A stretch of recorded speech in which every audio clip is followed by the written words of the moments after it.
Welcome to my channel Suryavanshi clinic all about medical knowledge में। आज हम पीजे मेहता सीरीज का फर्स्ट वीडियो लेक्चर रिकॉर्ड करने वाले हैं। उसमें हम देखेंगे हिस्ट्री टेकिंग एंड सिम्टोमेटोलॉजी। सबसे पहले हम एक पैराग्राफ पढ़ते हैं, उसके बाद मैं आपको एक्सप्लेन करता हूँ।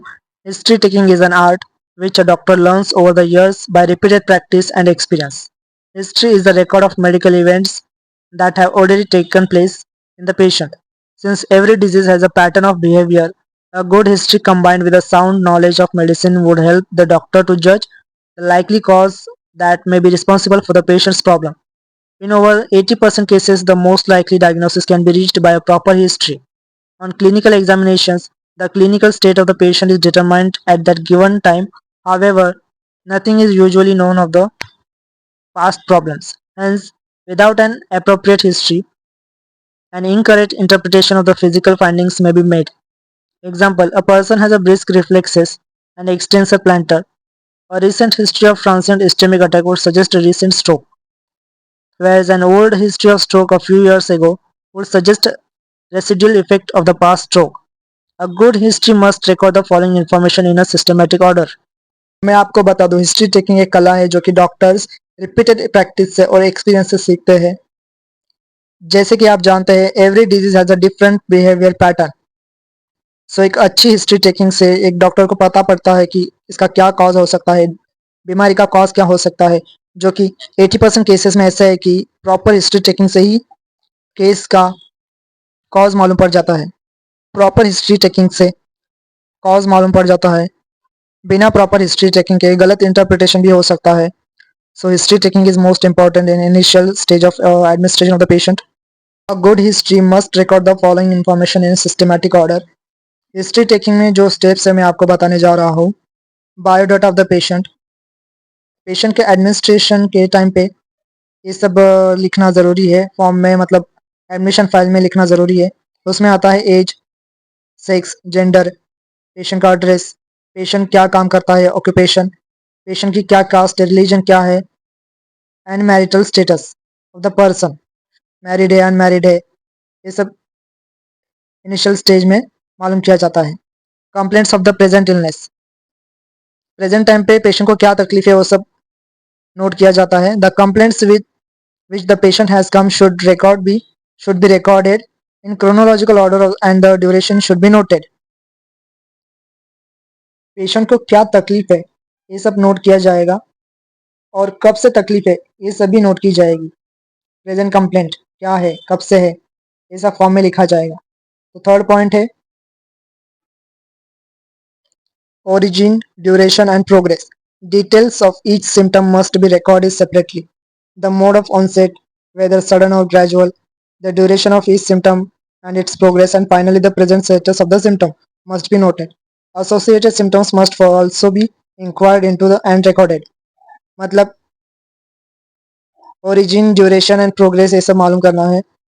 हर एक सिम्टम का origin कैसा हुआ वो रिकॉर्ड करना है separately.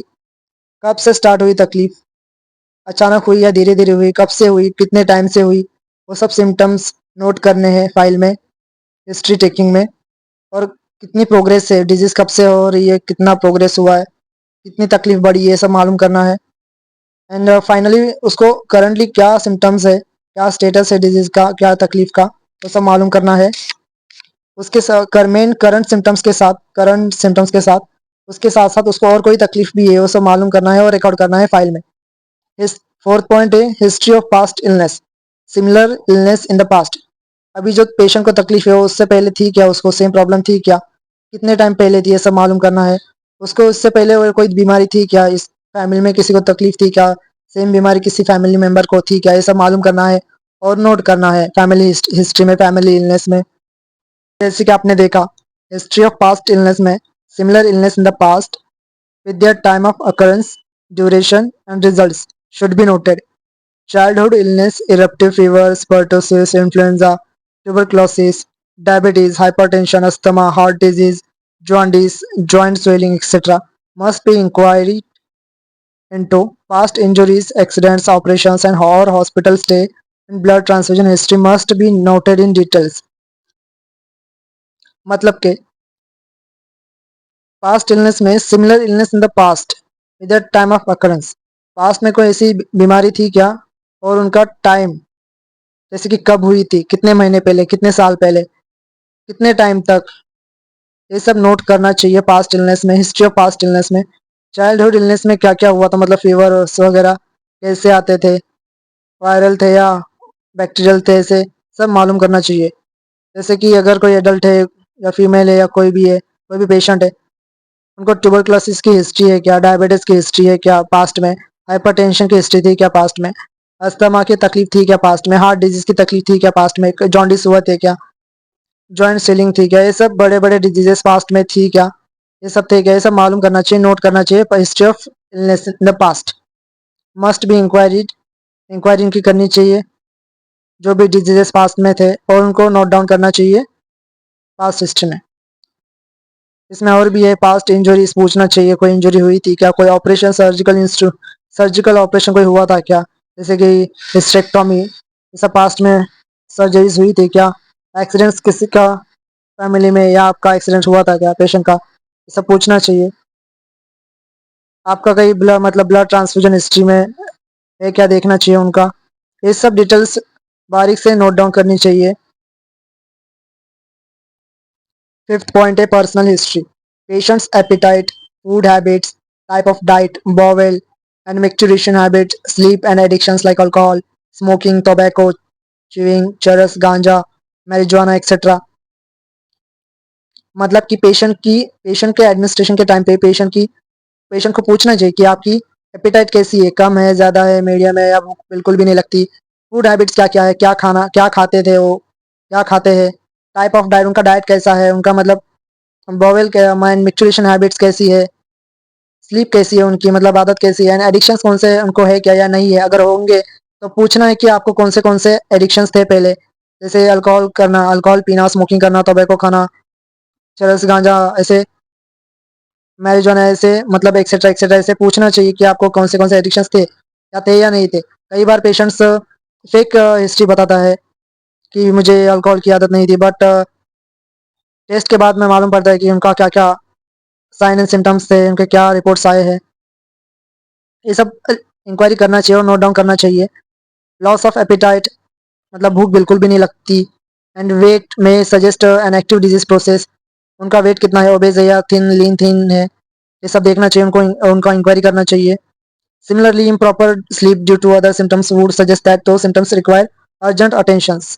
Alcohol, tobacco, smoking and other intoxicants can adversely affect many systems in body, and the role of these substances in patients problem can be easily judged by the history.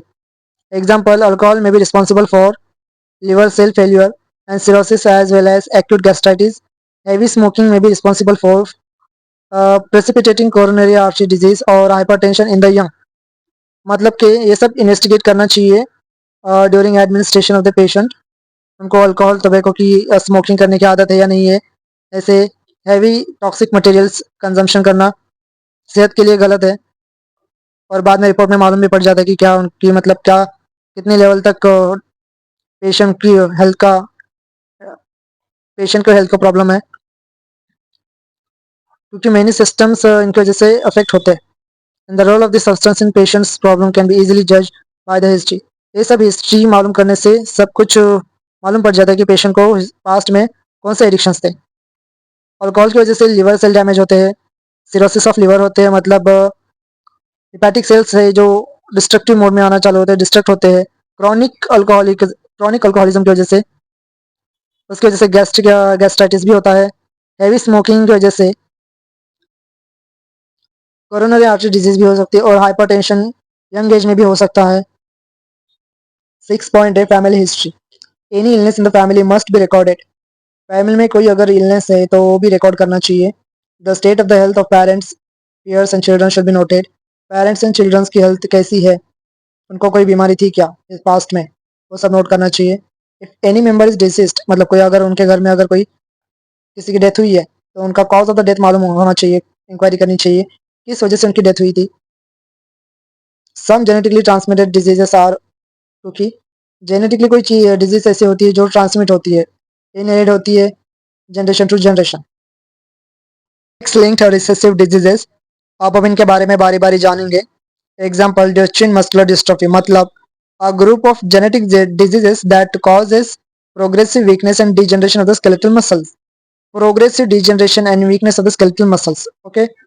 Next, hemophilia.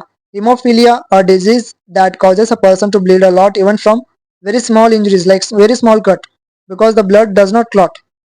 Next one, G6PD. G6PD is also a test that known G6PD, glucose 6 phosphate dehydrogenase, is an enzyme that helps to protect RBCs from damage. A deficiency of G6PD, known as a G6PD deficiency, can lead to premature breakdown, or as G6PD deficiency can lead to premature breakdown of red blood cells, potentially causing anemia and other health issues. Okay, so next one is ichthyosis, means a group of genetic skin disorder that cause dry, scaly, and often thickened skin resembling fish scale, can be present at birth or develop later in life. There are various types of and ranging from mild to severe cases. So, women are carriers and do not suffer from the disease, whereas males suffer from the disease. Means women are carrier, they do not suffer from the disease. Male suffers from the disease, hence in such illness, the family history would suggest similar illness in the patient's brother. Mostly womens carrier होती है, mostly male genetic और male patient ही suffer करते हैं इस carrier disease से. Sisters sons, mothers brother and mothers sisters sons. Autosomal dominant disorders, example, familial hyperlipidemias, polycystic kidney disease, Huntington's disease, neurofibromatosis, congenital spherocytosis, myotonia dystrophica. There will be a family history of similar disease illness in either of the parents and or the grandparents. So हम बारी बारी इसको जानेंगे. Example, familial hyperlipidemias means एक inherited genetic disorder है that cause high levels of low density lipoprotein LDL or a bad cholesterol, you can say, in the trace in the blood. Next one, polycystic kidney disease is a genetic disorder where numerous fluid-filled cysts develop in the kidneys, leading to kidney enlargement and reduced kidney functions. Huntington's disease is a rare inherited neurodegenerative disorder that causes the gradual breakdown of nerve cells in the brain. This breakdown leads to uncontrolled movement, cognitive decline, and emotional problems. Symptoms typically appear between the age of 30 to 50 but can also occur earlier or later in life. Next one is neurofibromatosis. Is a group of genetic conditions that cause tumors to grow along nerve in the nervous system and skin.